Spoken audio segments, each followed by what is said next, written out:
The world is changing fast and technology has raised the bar on what makes a viable business. You need to take some actions today in order to be viable tomorrow. It's really important because things are changing fast. This AI stuff is really taking off and it's changing the game for a lot of businesses. Now, I've created a model that really explains this and what to do about it. I don't want you to delay this. I want you to watch this video with a notepad and a pen and start thinking about how you're going to change your business. In many industries, this is going to unfold really, really quickly, and I don't want you to delay 6 months or 12 months. I want you to get started today on making the changes that make your business really viable. This is a video that is going to protect your business. It's going to safeguard you from the technological changes that are happening in the year ahead. If you've worked hard to build something that you're really proud of, this is the stuff that's going to take it to the next level and offer you a layer of protection. We've got to be honest about what's really happening in the economy, and to do that, I've got 3 factories, an oversimplified model, and I'm going to share with you what's going on. Thousands of small business owners are going to lose their business in the next few years, and at the moment they have no idea what's about to happen to them. In this video, we're going to talk about the technology that's going to displace things,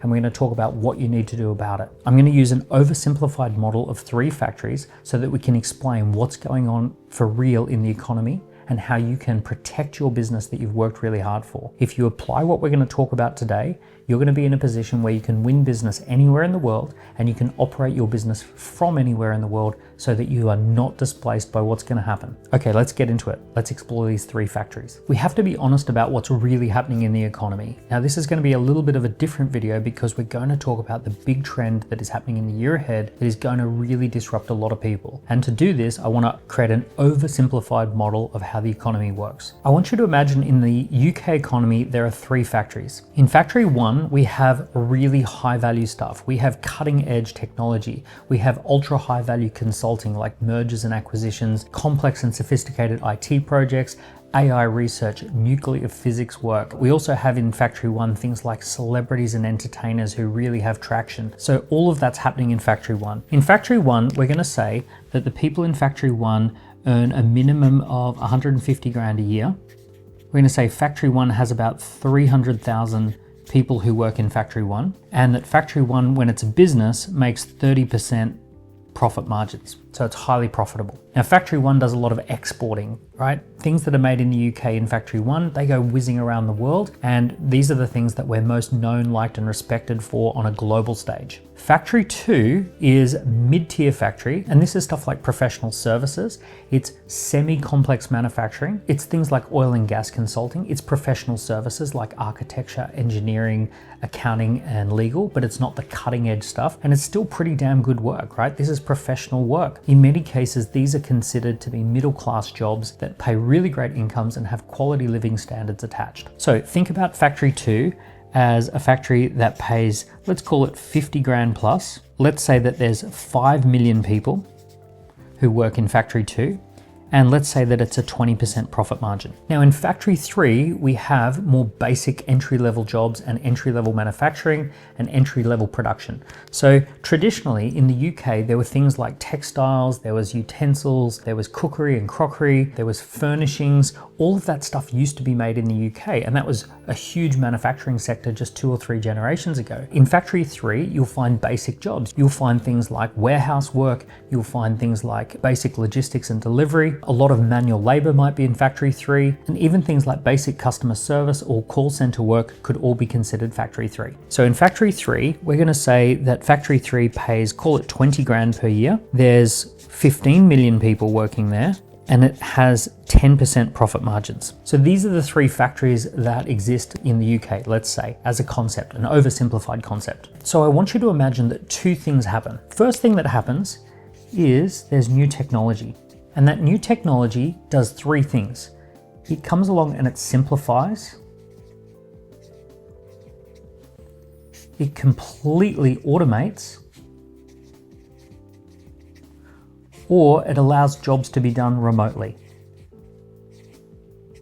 Those are the superpowers that technology often offers. So think about a black cab driver in London. It used to be a very difficult job. You had to have extensive knowledge of the streets of London, but today you don't even need to be able to speak English. You can have a smartphone app, you can log into Uber, and immediately, pretty much on your first day in London, you could become a driver in London working with Uber, right? So technology has simplified and automated a lot of that job. It's taken something that used to be a very high value profession in London and it's made it more ubiquitous and low value. The second thing that happens is that the government introduces new standards called regulations, and it says, hey, what we want to do is increase the minimum standards that people can work with. So we want to have a minimum wage, and we want to have minimum working standards, and we want to have all of those sorts of things. Imagine for a moment that the government said that one of the regulations is that people have to be paid $25,000 per year minimum, just as a thought experiment. Now, if that happened, what would happen to Factory 3? Well, Factory 3, people get paid $20,000 a year and it only has 10% profit margins. So there's a very good chance that if the minimum standard was $25,000, that all of these jobs would suddenly not be viable. It would no longer be profitable to hire these jobs in the UK. And if at the same time technology came along and simplified those jobs, automated those jobs and made it possible to do those jobs remotely, we know that Factory 3 doesn't stand a chance. So what has happened is an invisible bar has been set that makes it no longer viable to do Factory 3 work in the UK. Suddenly we have millions of people who fall below the threshold for being hired within a business. Any business or any job that operates in this world of Factory 3, they're better off outsourcing those jobs to foreign countries or just getting technology to do the work. So technology in government has raised the bar and excluded millions of people out of viable work. So what we've seen already is in the 1970s, they started moving factories over to Asia. We saw textile factories go to Vietnam. We saw manufacturing of simple goods go to China. And rather than making those things in the UK, we just outsourced those to Asian factories. The technology and the regulations made it not viable to do those jobs in the UK, and we started to see those jobs going offshore. Now today, the Factory 3 jobs that remain are things like customer service jobs and call center jobs, hospitality jobs, warehouse jobs. All of those jobs still remain in Factory 3. However, technology and regulations are starting to finish that off as well. Consider that at the moment, if you're talking to a customer service representative on the phone, there's a very good chance that they're in the Philippines, that they might be in India, or they might be in Bangladesh. Consider that Amazon has announced a major push to use automation and robotics to get rid of almost all warehouse workers. Even things like the drive-thru at McDonald's, we're seeing AI systems where you can just speak and it knows what you want and it assembles your order. It cuts many different workers out of the chain. So since the 1970s, we already understand this with many manufacturing jobs, but guess what's happening? The AI revolution is moving this bar up again.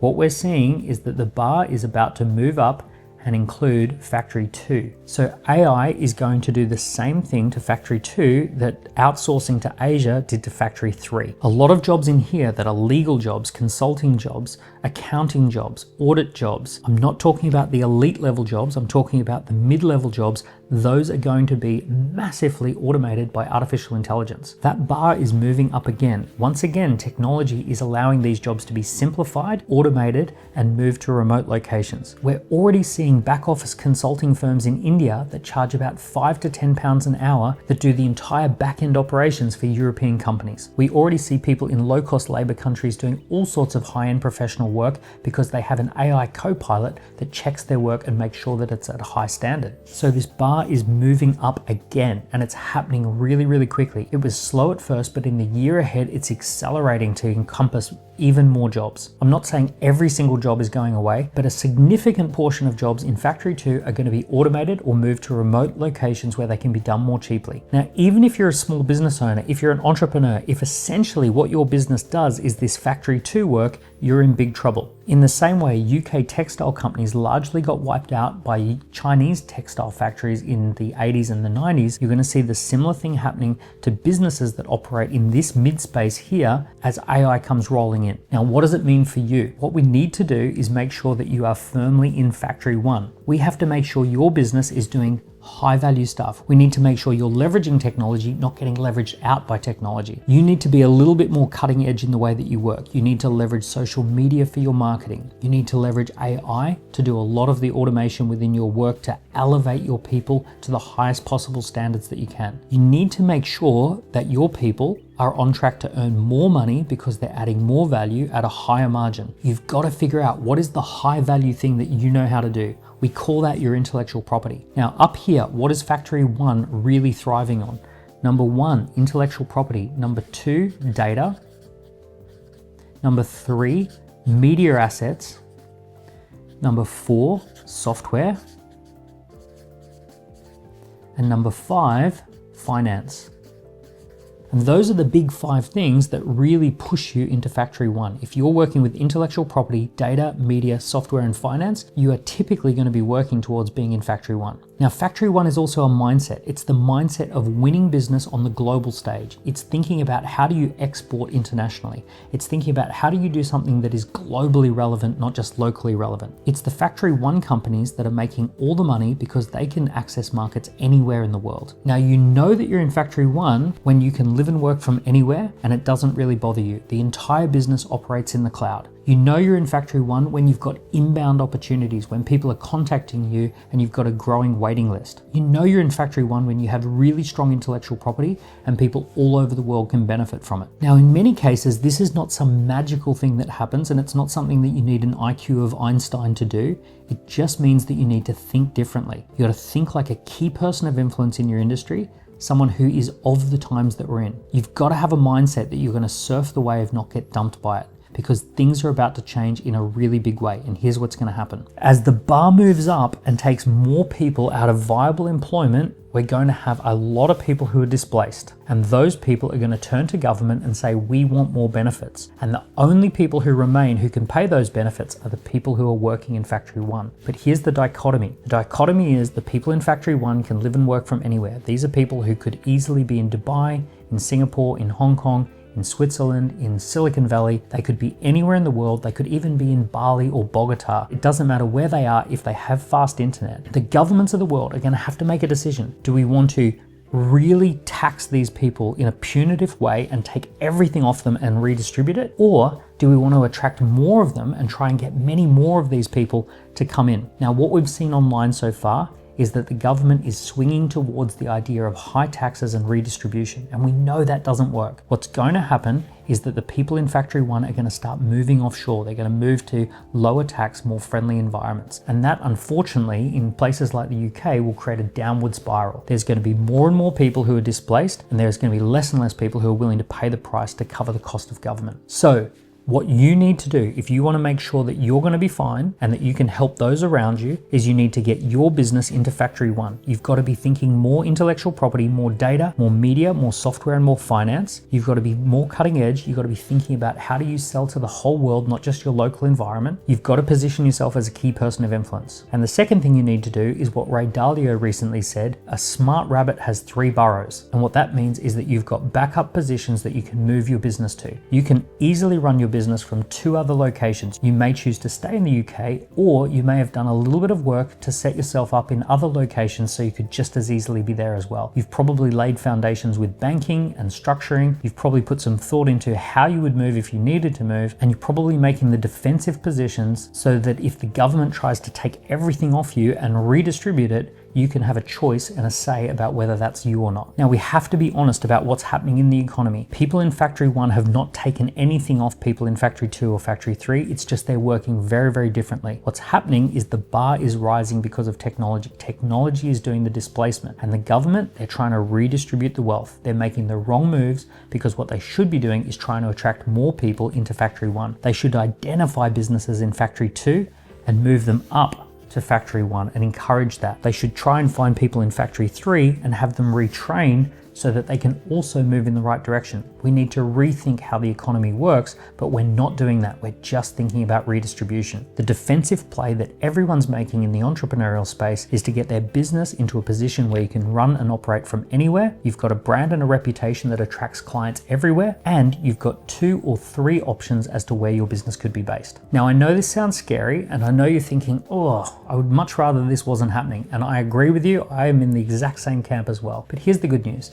We've been doing this for the last 15 years where we've been moving people from factory 2 into factory 1, and we do it reliably and consistently. We identify your intellectual property, we identify a globally accessible ideal customer persona, we build an elegant business model that can deliver value anywhere in the world, and we build your personal brand as a key person of influence. We've got that down to a fine art and we know exactly what we're doing. If you want to work with us and if you want to explore that, I would love for you to come to my workshop.